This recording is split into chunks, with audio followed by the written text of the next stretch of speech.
राम जन्मभूमी असलेल्या अयोध्येत श्रीरामांचं मंदिर होत आहे। 22 जानेवारी रोजी अयोध्या येथे राम मंदिराची प्राण प्रतिष्ठापना होणार आहे। उद्घाटनाची उत्सुकता सगळ्यांनाच लागून राहिली आहे। यासाठी विविध उपक्रम देखील राबवले जातात। एकीकडे वस्त्र विणण्याचं काम सुरू आहे, तर दुसरीकडे पुण्यातील केशव शंकनाथ पथकाला राम मंदिराच्या प्राण प्रतिष्ठापनाच्या कार्यक्रमासाठी शंकनाद करण्यासाठी खास निमंत्रित करण्यात आले आहे।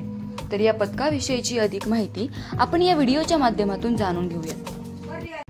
जय श्रीराम। केशव शंकनाथ पथक पुणे संस्थापक अध्यक्ष नितीन महाजन गेले 8 वर्ष केशव शंकनाथ पथक पुणे महानगरात नागरिकांना केशव शंकनाथ पथकामार्फत मोफत शंख प्रशिक्षणाचं केंद्र चालवत आहे। ओंकारेश्वर महादेव मंदिर आपलं केंद्र आहे आणि गेले 7 वर्ष अथकपणे आपण हजारो नागरिकांना शंखवादनाचं प्रशिक्षण देतोय आणि गणेश उत्सवात शंखवादन, धार्मिक कार्यात शंखवादन, मठमंदिरात शंखवादन करतोय। हे शंखवादन करत असताना विविध क्षेत्रातनं, विविध संस्थातनं आपल्याला बोलवणं येतं, आपण विविध कार्यक्रमात सामील होतो। तसंच 22 जानेवारी 2024 रोजी अयोध्येमध्ये श्री रामलला विराजमान होणार आहेत। श्री राम जन्मभूमीमध्ये आपल्याला शंख वादनाची संधी माननीय चंपतरायजी राम जन्मभूमी तीर्थक्षेत्र महासचिव यांनी निमंत्रित देऊन आम्ही त्यांचे खूप खूप आभारी आहोत की त्यांनी आम्हाला या दर्जेचं समजलंय की अयोध्येमध्ये केशव शंकनाथ पथकाने शंखवादन करावं। जानेवारीमध्ये आम्ही 18 तारखेला अयोध्येमध्ये जाणार आहोत।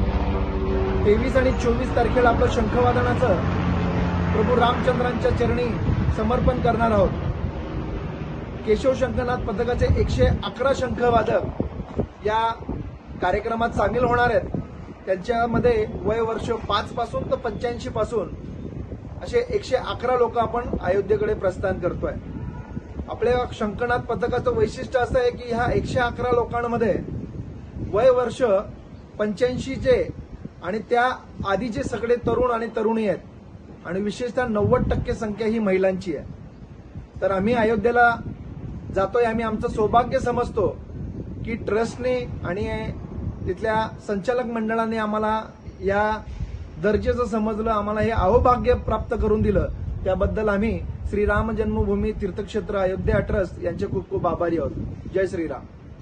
केशव शंकनाथ पथकाचे 111 वादक हे या कार्यक्रमात सहभागी होणार आहे। वय वर्ष 5 पासून ते 85 पर्यंत लोक यामध्ये सहभागी आहेत। तसेच ही पुणेकरांसाठी अभिमानाची गोष्ट आहे। पुण्याहून मी प्राची केदारी, न्यूज 18 मराठी।